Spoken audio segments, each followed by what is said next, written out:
Om Swati Prasnakum. Amin. Halo, semuanya semua yang ada di rumah.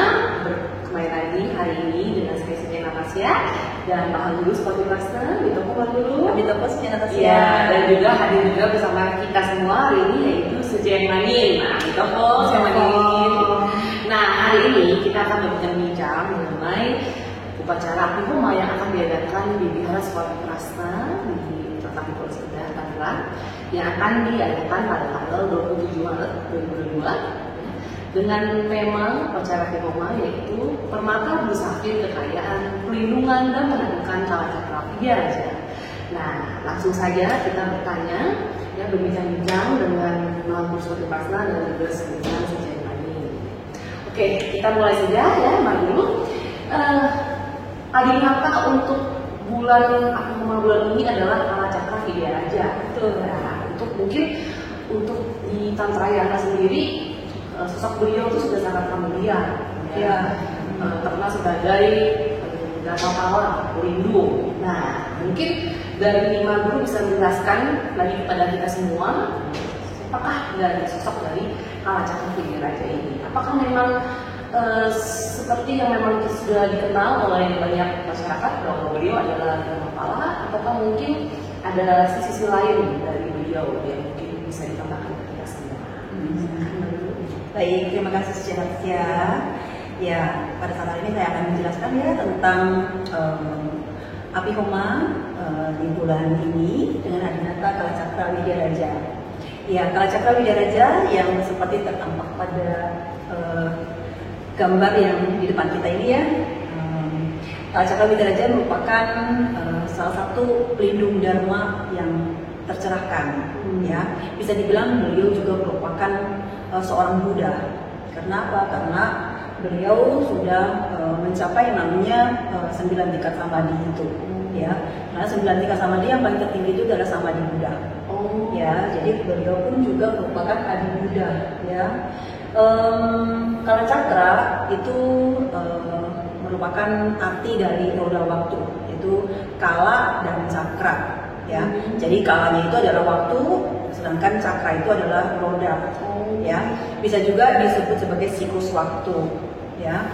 Jadi Kalacakra Widaraja ini merupakan bisa dibilang sebagai alam semesta juga, kemudian juga yang mengatur seluruh perbintangan, planet-planet, galaksi, kemudian juga matahari, bulan, perputarannya, gitu ya.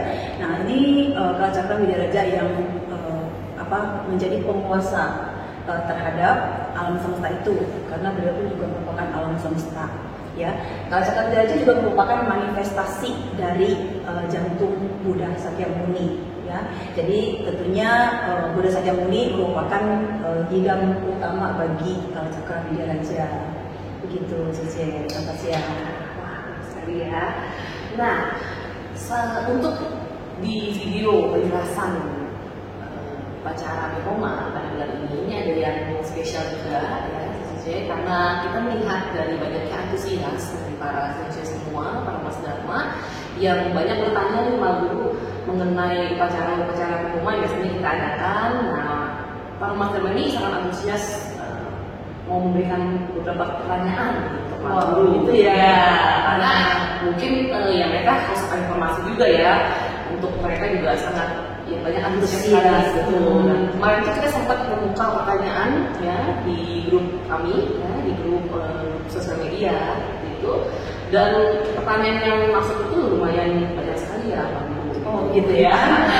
Jadi kita sortir kembali ya, kita rangkum karena beberapa pertanyaan juga mungkin ada yang mirip-mirip ya. Jadi kita berusaha tanyakan ya, kita ajukan kepada Maha Swati Prasna. Nah, untuk mengenai adinata Kalacakra Widaraja ini juga ada pertanyaan ini dari para Mas Dharma ya. Nah, seperti ini Mas Guru. Kalacakra Widaraja, apakah beliau Dharmapala? Bagaimana kita tahu apakah para makhluk suci itu Buddha, Bodhisattva, Dharmapala, Dakini? Apa ciri khasnya? Ya, ciri khas ya. Betul ya. Iya. Adakah kalau Mas Dharma ini mau lebih detail gitu loh Pak Guru? Iya.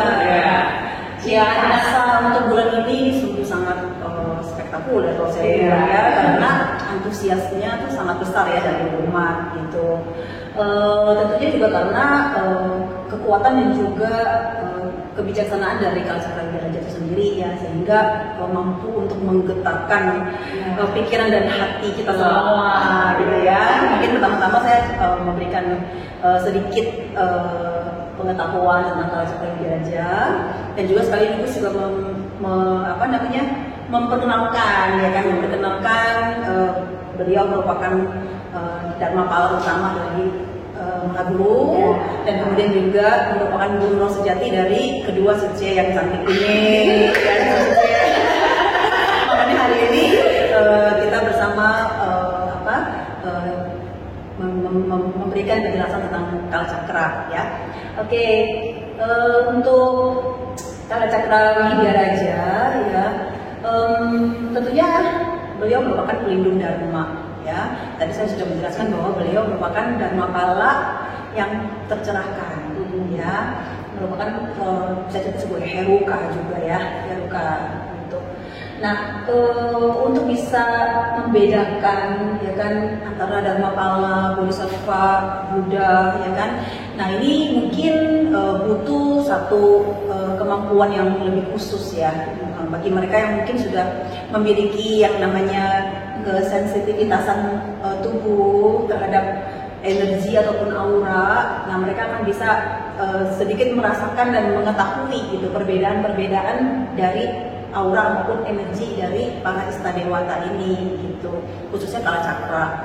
Nah, kemudian juga harus memiliki juga kemampuan mata batin ya, yang paling utama ya, karena kemampuan mata batin itu adalah kita bisa melihat dengan lebih jelas ya kan, yang muncul ini Dharmapala atau Buddha atau Bodhisattva gitu kan, dari perwujudan-perwujudan yang kita suka lihat di dalam lupang-lupang mereka ataupun gambar-gambar mereka di dalam tangka gitu.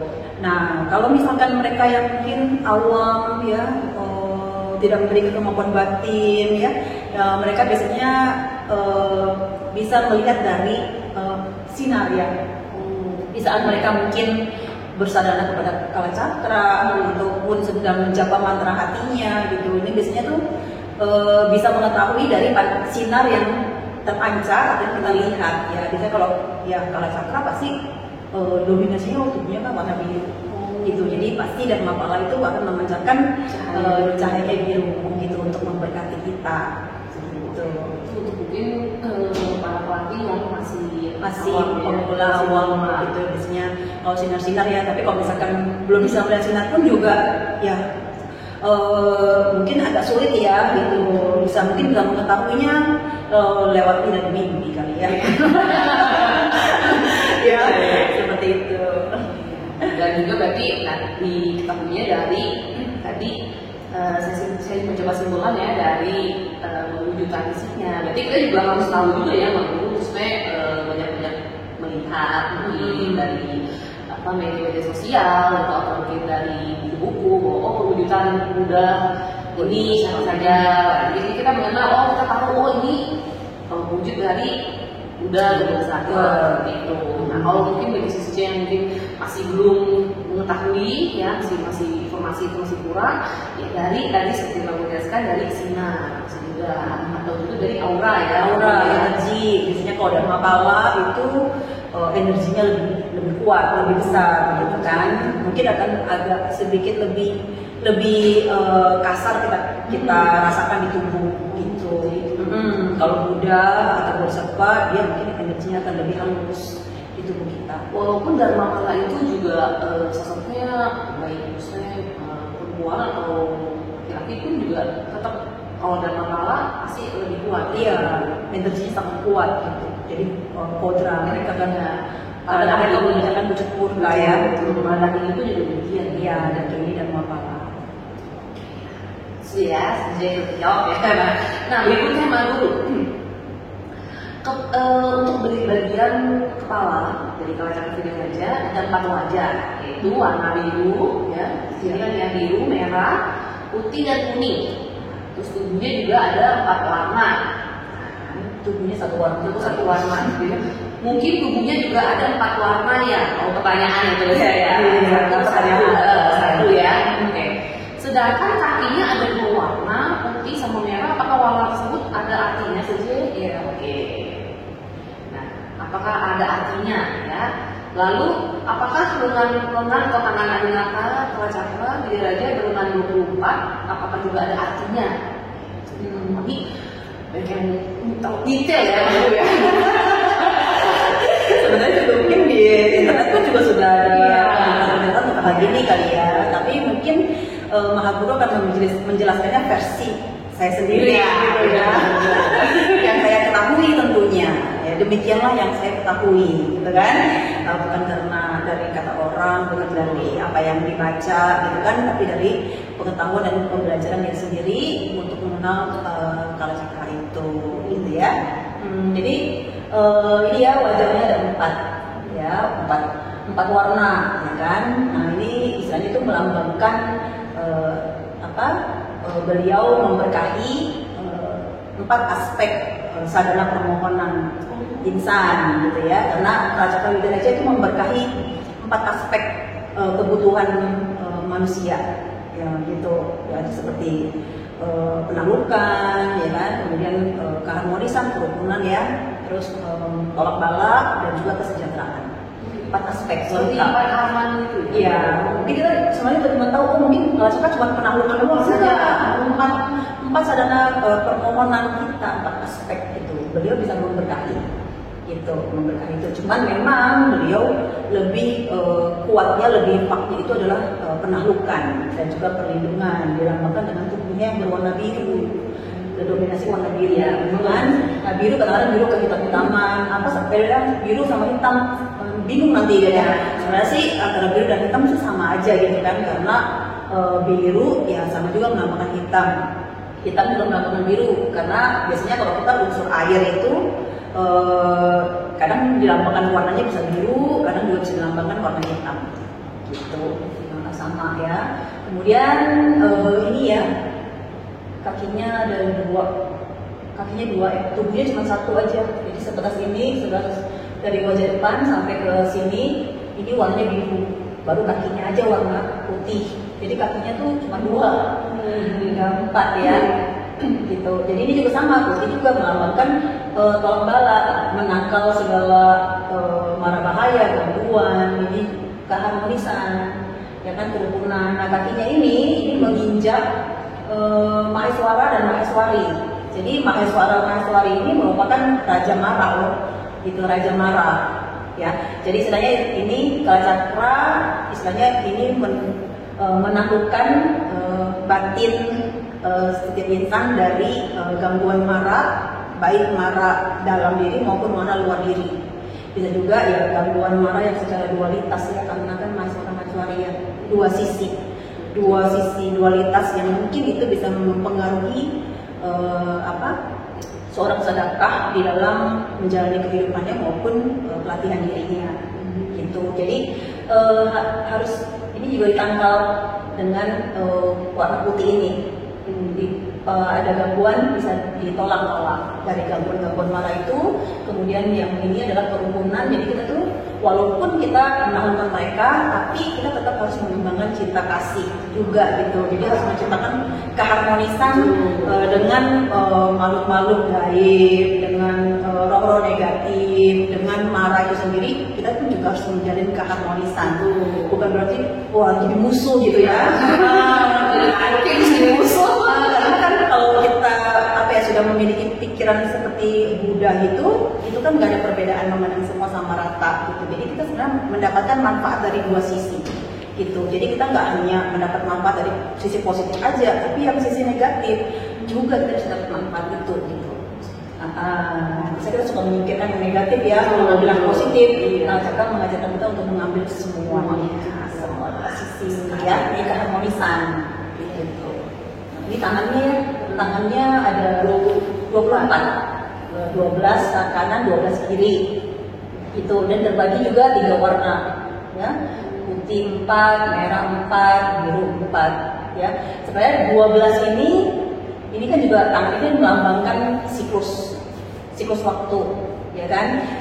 12 sebenarnya itu melambangkan zodiak, melambangkan sio, ya kan, melambangkan apa namanya, siklus 2 waktu antara siang dan malam. Nah, kemudian juga 24 ini kan berarti kan digabungin itu merupakan waktu selama 24 jam gitu ya. Jadi ini Kala Cakra bisa dibilang beliau memberikan keberhasilan dan juga perlindungan, ya kan, tolak bala, keharmonisan, kemudian perlindungan itu di setiap waktu hidup kita, gitu kan, 24 jam ya kan, untuk semua zodiak tentunya, untuk semua yang sio, 12 apapun gitu ya, tidak memilih ya, tidak memilih, itulah Buddha ya, itulah Buddha. Bagus sekali ya. Terima kasih untuk penjelasan versi saya ya. Nah,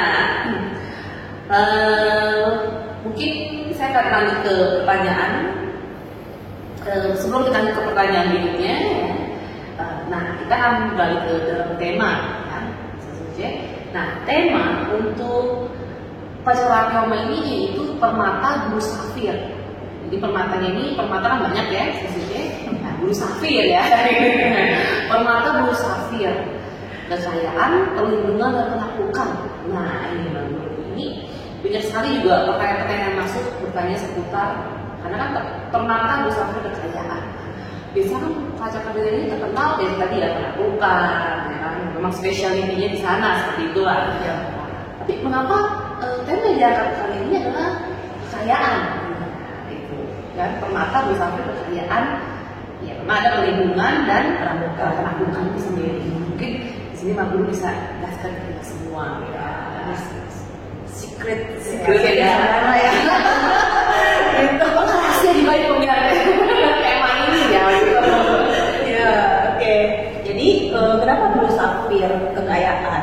Ya, pertama adalah kenapa permatanya harus Guru Safir, gitu kan? Kenapa nggak permata lain, ruby, ya kan banyak ya, gitu. Tapi dipilihnya adalah Guru Safir, gitu. Kenapa? Karena menurut beliau Guru Safir itu merupakan batu mulia yang energi spiritualnya itu sangat besar, gitu. Jadi dia punya energi tersendiri, itu energi spiritualnya sangat besar sekali, gitu.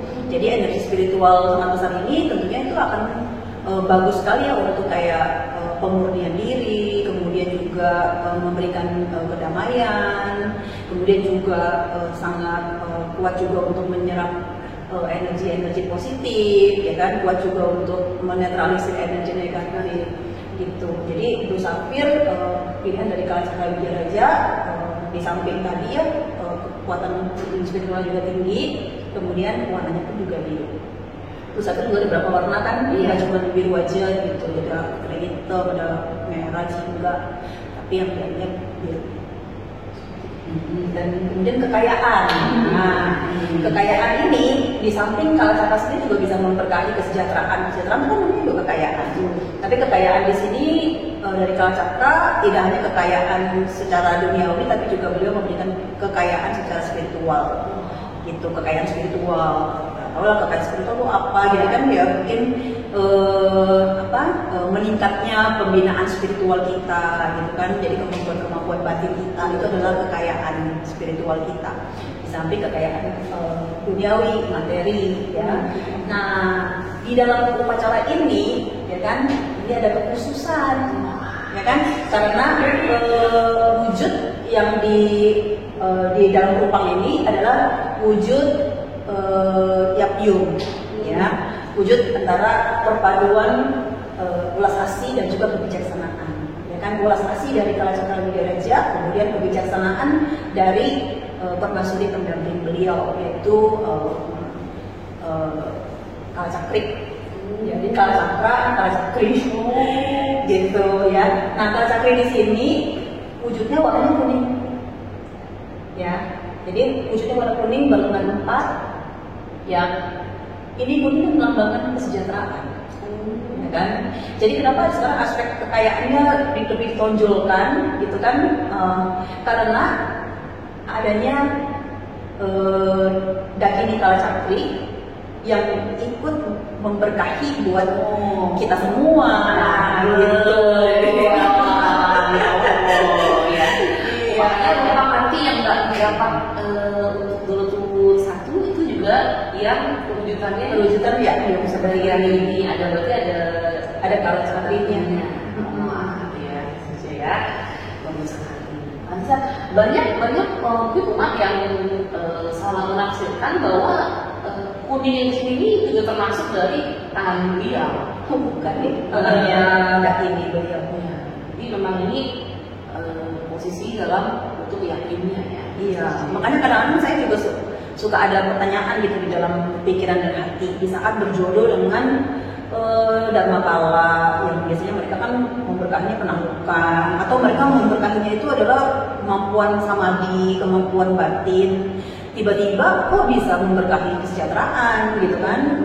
Kenapa? Ya kan kita cuma taunya itu ya itu aja gitu maksudnya berkah mereka gitu kan, nggak mungkin kesejahteraan lah, apalagi kekayaan dalam hal duniawi gitu kan. Dan ternyata itu kan ada pendampingnya gitu. Pendampingnya inilah yang memberkahi itu gitu. Karena pendampingnya di samping memberkahi kebijaksanaan juga memberkahi kesejahteraan dengan warna kuningnya. Ya, nah ini untuk berusaha itu sendiri, Suci, ya, kalau di ini sudah terlihat ya. Nah ini berusaha ini merupakan untuk dari nonton 2 ya, satu juga dapat ya. Nah jadi kalau nonton 1 mendapatkan penumpang dari Kacaka beserta dengan permata musafir, untuk nonton 2 juga untuk hanya ini saja. Nah tadi Suci yang mau berjodoh ya, memiliki utang dari Kalacakra yang versi Yakyum ya, ada Kalacakra ini ya, sesuai dengan tema bulan juga ya, beserta dengan permata musafir ini. Suci dapat berpartisipasi menjadi donatur upacara di rumah ini. Untuk informasi pendaftaran hubungi Suci sebelah sini nih ya. Jadi Suci yang manin ya. Yang namanya sering disebut mungkin Suci di rumah tidak tahu bukan seperti apa ya ini ya perwujudannya. Ya, saya dengar udah antusiasnya sangat besar sekali ya. Sangat besar sekali. Bahkan sebelum flyer itu disebarkan ya, itu sudah hampir full ya. Ya, ini bocoran loh dari saya ya. Sudah ya, jadi kalau ingin pemirsa segera ya. Gitu, seperti itu. Oke, nah kita kembali ke pertanyaan dari Suci semua. Nah, ini ada yang bertanya, jika dalam kepala saya bukan Kalacakra Raja, apakah dengan mengikuti rumah ini bisa membuat beliau lebih dekat dari dalam kepala saya? Wah. Ya kalau jadi dekat sih so pasti lah. Ya, pasti ya. Karena kan tentunya dengan kita berpartisipasi dalam upacara Api Homara ini, Kalacakra itu pasti akan memberkahi kita gitu, sesuai dengan manfaat-manfaat yang beliau berikan gitu. Jadi manfaat-manfaat yang beliau berikan itu sama juga seperti ikrar beliau gitu. Dan itu pasti akan tergenapi gitu ya. Tapi kalau misalkan untuk menjadi Dharmapala pribadi, nah itu mungkin agak lebih khusus lagi gitu ya. Jadi harus ada pendekatan yang lebih intens dengan Kalacakra gitu ya. Seperti apa? Mungkin mulai rajin baca sadhana beliau gitu, rajin baca mantra hati beliau sampai beliau benar-benar itu dekat dengan kita gitu ya. Jadi setelah beliau sudah berkenan dekat dengan kita, maka jika kita sudah menurut Kalacakra sudah memenuhi syarat untuk bisa menjadikan beliau sebagai Dharmapala pribadi gitu, nah tentunya itu akan bisa tersambungkan gitu. Cuman ya memang ya semua sedekah boleh sih itu mendekatkan diri kepada Kalacakra untuk bisa menjadi Dharmapala pribadinya gitu. Tapi semuanya juga berdasarkan dari karma jodoh. Ya. Tapi itu ingat ya catatan kita bahwa kita juga harus ada effort dari kita pun juga untuk dalam menyambung jodoh tersebut. Iya betul. Jadi sangat penting, soalnya kalau kita nggak tahu nih Suci oh saya sebenarnya mungkin si Cici ini di rumah ada berjodoh, cuman ya kalau dari diri sendiri juga tidak mau menyambung, tidak mau ada effort usaha ya untuk menyambungkan jodoh tersebut ya itu pun tidak tersambung walaupun ini juga ada jodoh tersebut. Mungkin Cici ini ada pengalaman ini. Nah, itu yang saya mau tanya. Nah, gimana nih si Cici nih? Kalau si Cici ya, saya panggilnya si Cici nih, bisa kalau dibicarakan. Nah, si Cici coba dong cerita ke kita nih pengalaman si Cici dulu waktu pertama kali berjodoh gitu dengan dia. Pada waktu ada upacara misalnya upacara pribadi dari umat di wihara ini kan berturut-turut beberapa hari. Akhirnya itu saya diminta bantu untuk membantu dia untuk melakukan pelaksanaan agama pribadinya. Akhirnya saya bisa dalam beberapa hari dia berturut-turut itu saya bisa hadir gitu. Itu kondisinya waktu si Ayu ini belum di wihara, belum membantu wihara. Sudah, tapi maksudnya belum yang belum ada apa-apa gitu awalnya. Jadi saya merasakan sendiri sesudah saya merasakan membantu dalam ritual agama pribadi tersebut, saya merasakan itu kok merasa kayak enak gitu ya. Apakah ini udah pelan-pelan ada menyambung jodoh sama rasakan aja? Oh seperti itu. Jadi ada di hati itu ada beda gitu ya. Kenapa kok saya bisa gitu ya? Gitu kan. Awalnya kan saya belum tahu sosok beliau bagaimana kan. Sebelum itu masih berarti belum tahu sekali ya. Belum tahu. Belum paham sama sekali gitu, mendetil lah gitu. Jadi ini seorang Dharmapala Kesaktian Raja itu bagaimana gitu loh. Nah akhirnya saya bisa membantu itu kayaknya ada kedekatan gitu ya. Tapi belum jadi guru bahasa jati belum masih tapi PDKT PDKT mendekatkan diri kan. Tapi saat itu muncul rasa ingin sedikit mendekat gitu kan? Iya rasa itu kayaknya kok enak gitu ya. Kayak nyaman gitu ya. Gitu. Sesudah ya itu yang pertama kali PDKT ini sama Raja Kalija. Terus baru mulai menyambung jodoh itu ya namanya manusia kan mempunyai masalah-masalah ya. Ada masalah-masalah itu masalah keluarga. Ada seseorang yang mungkin mau mencelakai salah satu anggota keluarga saya. Terus jadi akhirnya itu saya lebih itu lagi kayak udah mulai belajar spiritual, belajar pembinaan diri waktu itu. Itu kan tidak bertubi-tubi. Ujian memang begitu sih, ada itu bertubi-tubi ya.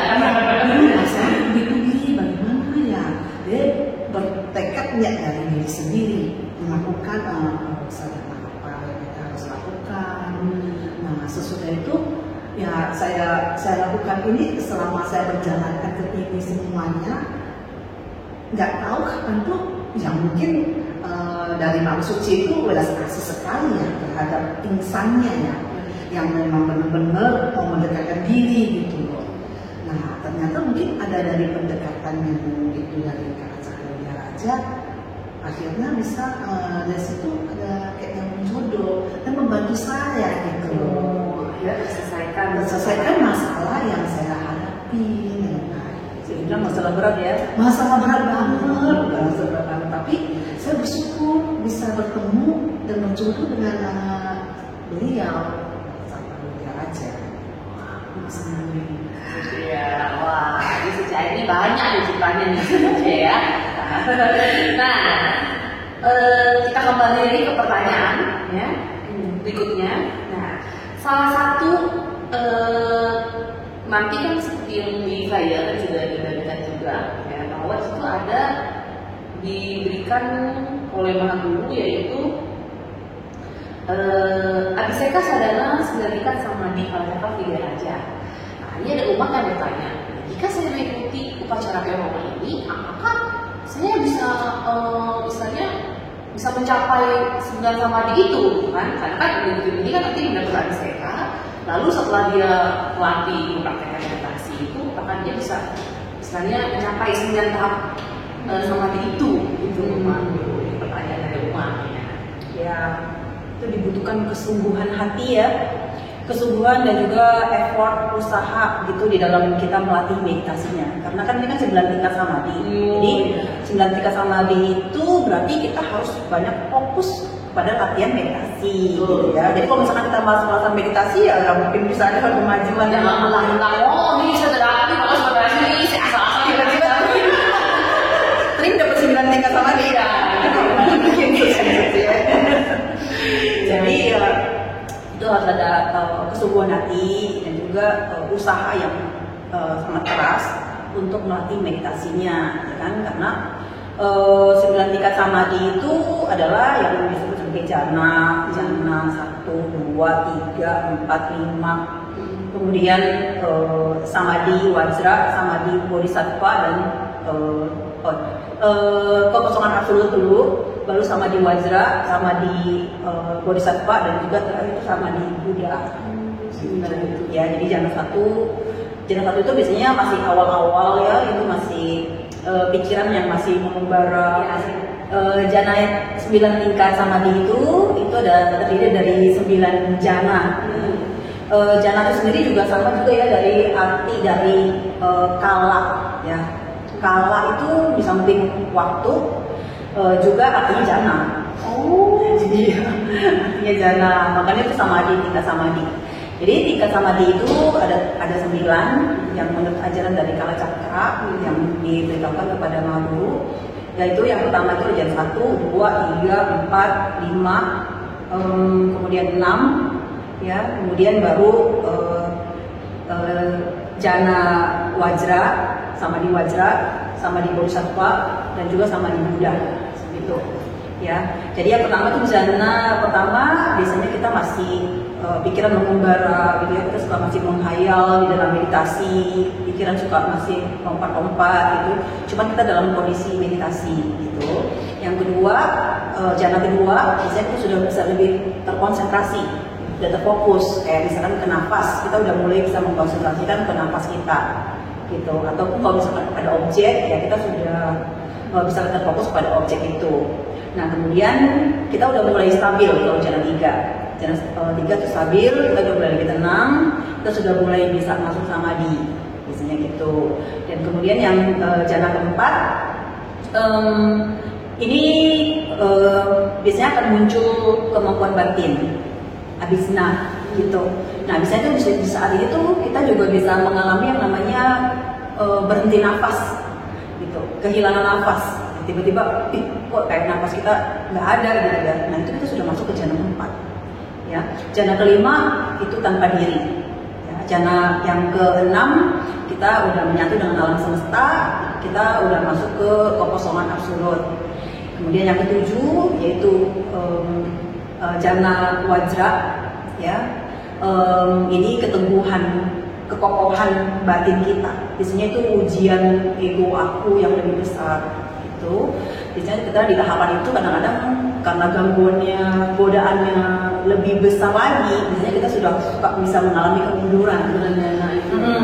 Nah, bisa di tahapan ini tuh kalau kita mundur tuh, waduh, ini sayang sekali gitu kan ya. Karena makanya di tahapan samadhi wajra ini itu biasanya lebih banyak bimbingannya dari dakini atau heruka gitu. Jadi yang mengajarkan kita lebih ketat lagi gitu, lebih tegas, lebih ini supaya kita nggak mundur di dalam pelatihan diri kita. Ya. Kemudian baru setelah kita sudah lolos dari samadhi wajra ini, kita masuk ke samadhi bodhisattva, lebih kepada upaya tausalya, kayak seperti kita rela berkorban gitu, rela memberikan cinta kasih kepada semua makhluk gitu. Jadi tujuannya untuk menyelamatkan insan yang paling utama itu adalah batin seorang bodhisattva ya. Lalu kemudian di Buddha, samadhi bodhisattva itu kita sudah berlatih sampai non dualitas. Kemudian kalau di Buddha itu kita sudah melampaui namanya dualitas dan harus menjalani kehidupan dan pelatihan diri kita tuh sesuai dengan realitas.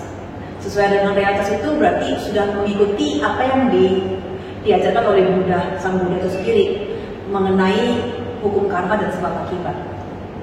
Gitu. Ya. Wow, sekali ya. Nah, sesungguhnya di rumah, ya, jadi kita tuh bisa ya, mencapai itu, tapi tentu saja dibutuhkan juga usaha dari kita. Gitu, ya. Jadi jangan karena nih saya mengikuti ini pasti nih ya, jadi meditasinya asal-asal gitu ya. Kita berharap kita pasti bisa mencapainya.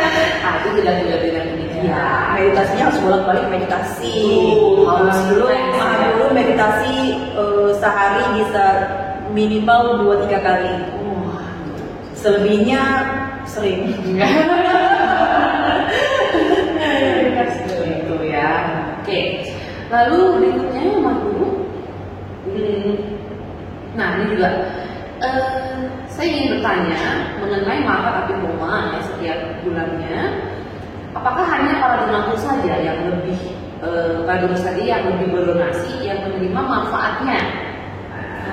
Lalu juga ada pertanyaan juga yang apakah dengan mengikuti itu juga akan mendapatkan 9 manfaat upacara? Jadi lebih ke pemanfaatan upacara itu apakah kita dapat menerima semua manfaat upacaranya, atau hanya mungkin para donatur? Yang donatur kan itu donatur 1, 2 dan sukarela. Ya, donatur kan? Iya. Maksudnya donatur yang mana nih? Itu donatur 1. Oh, donatur 1, donatur 2. Kalau dia donatur 1 dia dapat manfaatnya lebih gitu. Oh, saya cuma donatur 3 mungkin ya.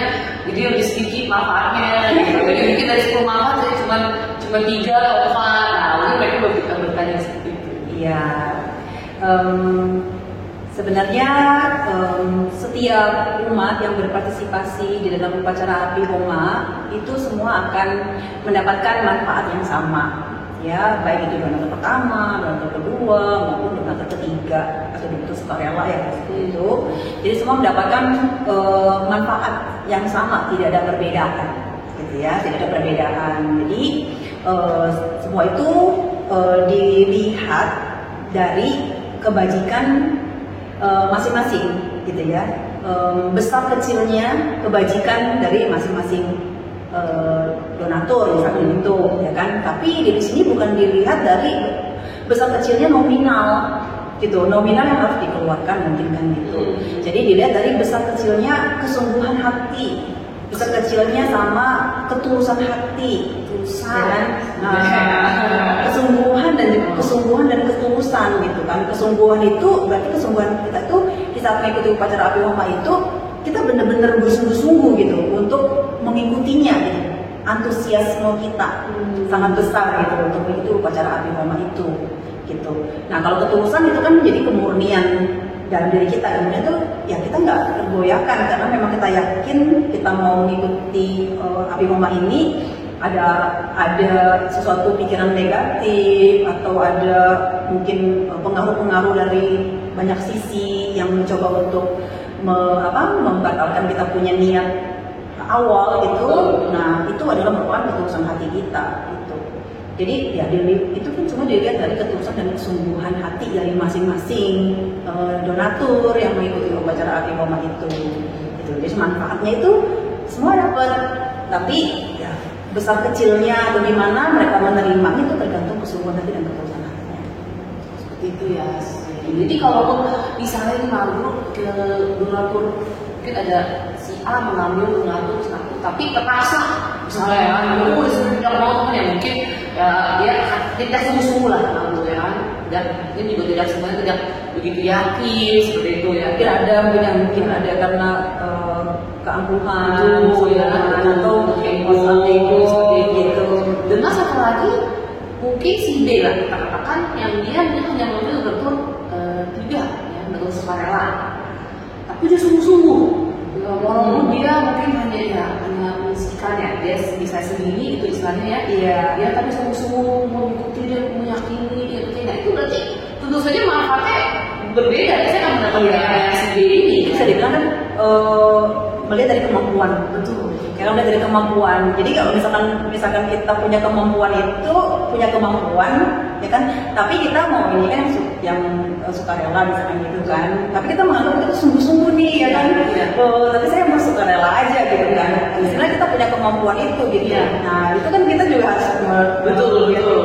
Karena kan untuk menilai batin setiap orang itu kan hanya Buddha Bodhisattva yang mengetahuinya ataupun Adinata itu sendiri. Di saat kita timbul niat pertama kali mau mengikuti upacara api homa itu, baru lihat aja loh, kita belum mendaftar misalkan, belum menulis limpai, belum menulis kayu homa gitu. Itu sudah diketahui sama Adinata. Oh, ketulusannya segini, oh kesungguhan hatinya segini gitu, oh dia bener-bener enggak gitu, memang dari memang dia kesanggupan dia yang sekian gitu kan. Itu semua kan diketahui gitu. Jadi walaupun kita sendiri bicara begini begitu, ya itu mungkin kan ya hanya hati orang ya, hati orang siapa yang tahu ya gitu kan. Kita nggak bisa menilai hati setiap insan, hanya Buddha Bodhisattva yang dan Adinata Agung yang bisa mengetahui hal itu. Ada seperti di bahasa hati manusia segala samudra. Iya, seperti itu ya. Jadi itu saja ya. Jika berpartisipasi dalam upacara api homa ini, ya tentu saja itu ya kita harus menemukan tadi seperti yang samudra, ketulusan kita, kesemuan kita, gitu. Dan baru kita melihat dari sejauh mana kita mampu mengikuti donatur. Mungkin kita mampu mengikuti terus yang pertama atau kedua. Untuk dari segi permanfaatan upacara itu sama. Jadi tidak perlu khawatir, saya mau ikuti, cuma saya takut kalau saya ikut sukarela manfaatnya kurang, mesti nggak ikut lah. Wah, itu pemikiran yang salah ya, gitu. Seperti itu ya. Oke. Lalu berikutnya Mandu.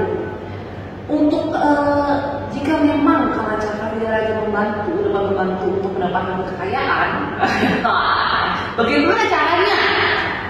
Itu ya seperti tadi ya, sudah dijelaskan ya. Jadi ada dan ini kalau ini itu yang akan memberkati. Sudah dijawab ya. Nah berikutnya, oke. Bagaimana cara menggunakan permata kalacakra ini? Untuk karena kan di manfaat itu satu juga untuk mengatasi gangguan pencernaan. Bagaimana caranya? Cara penggunaannya gitu. Kalau begini sih tidak perlu dengan penggunaannya, tapi cukup dikenakan aja. Ya dikenakan buat sehari-hari gitu kan. Mungkin kan dia bisa diikat menjadi cincin atau diontin kalung ataupun gelang ataupun aksesoris yang dipakai di badan gitu. Jadi kalau misalkan itu dipakai di badan, biasanya itu secara otomatis itu akan membantu mengobati ataupun bisa memulihkan pencernaan dari penyakit-penyakit. Jadi memang penggunaannya itu untuk dikenakan dalam bukan taruh di altar. Enggak, jadi dikenakan. Lebih bagus dikenakan di badan.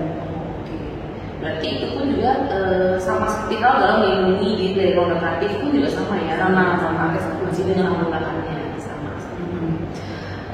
Lalu jika saya mau memohon sesuatu, apakah harus membaca sutra atau kata-katanya dulu gitu Pak? Kalau memohon sesuatu tentunya ya harus bersadana ya sama beliau gitu. Jadi di saat kita sedang memohon sesuatu yang sesuai dengan manfaat yang beliau hendak berikan buat kita, maka kita melakukan sadana, penjapaan mantra, kalacakra gitu ya, sampai ada yang namanya kontak yukta itu dari keberhasilan permohonan kita gitu ya. Nah, permata tersebut boleh dibawa kemanapun boleh. Toilet gitu misalnya. Boleh, tidak ada masalah. Jadi itu permata Bodhisattva ini kalau sudah diberkati oleh kalacakra Widaraja, itu dia bisa secara otomatis juga menetralisir energi negatif, kemudian juga bisa langsung menyerap energi positifnya gitu ke permata tersebut. Dan itu nanti efeknya akan ke tubuh kita. Jadi tidak perlu khawatir kalau mungkin pergi ke tempat yang kita rasa itu tidak bersih ya, tidak bersih pasti ya, atau mungkin tidak bersih secara mata fisik melihat ya, jadi seperti toilet ya, itu tidak perlu dibukain kalau pas-pasan ya.